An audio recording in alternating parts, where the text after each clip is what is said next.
Paano ka ba sumusunod sa Diyos? Sa puso o sa nguso?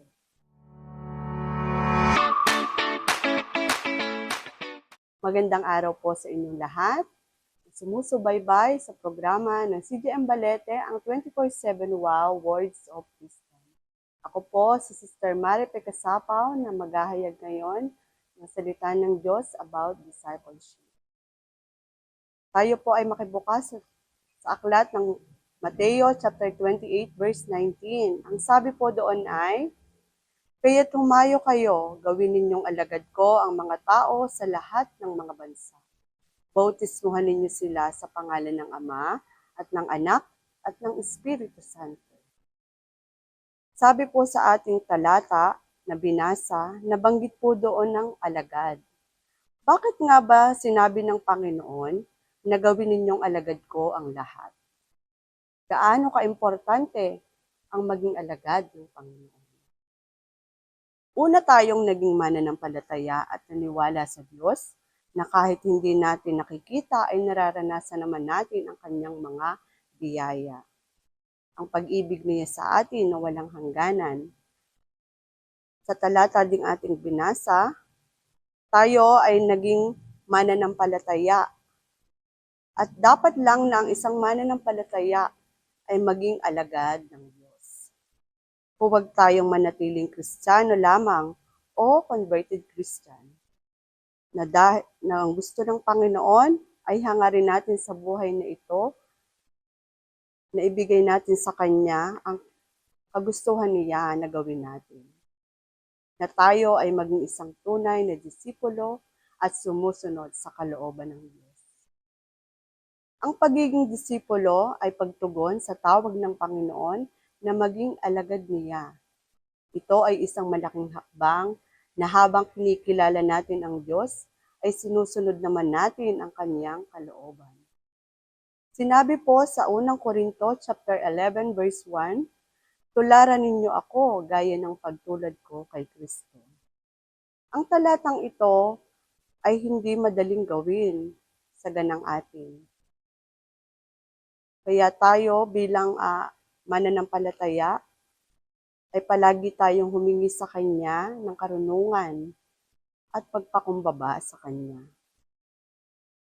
Inuutosan ka ba ng Diyos pero hindi mo pa rin siya sinusunod?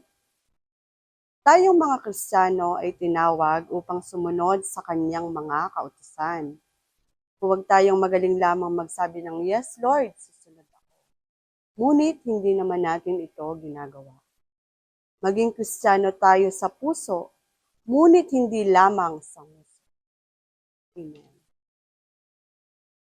Sa paglalim ng relasyon at pananampalataya natin sa Diyos, ay tinutulungan niya tayo na magkameron ng life transformation na hindi natin kayang gawin sa sarili natin. Sabi po sa Galatia 2 verse 20, "Kaya hindi na ako ang nabubuhay ngayon, kundi si Kristo na ang nabubuhay sa akin. At habang nabubuhay pa sa katawang lupa, mamumuhay ako ng may pananalig sa anak ng Diyos na umibig sa akin at naghandog ng kanyang buhay para sa akin." Hindi ba't napakaganda na ang lahat ng sumasampalataya sa Panginoon ay maging disipulo niya?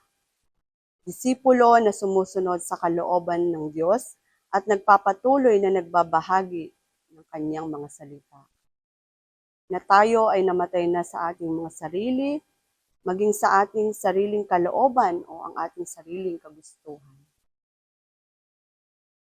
Magpatuloy tayo sa kalooban ng Panginoon kahit tayo dumadaan sa iba't ibang pagsubok ng buhay. Huwag tayong matinag at mananatiling maglilingkod sa Diyos na buhay na palagi nakaalalay sa atin. Isa itong hamon sa ating lahat. Mananatili lang ba tayong Kristiyano? Minsan ay sumusunod, minsan naman ay hindi. Nawa ay hangarin ng ating mga puso na maging alagad ng Panginoon.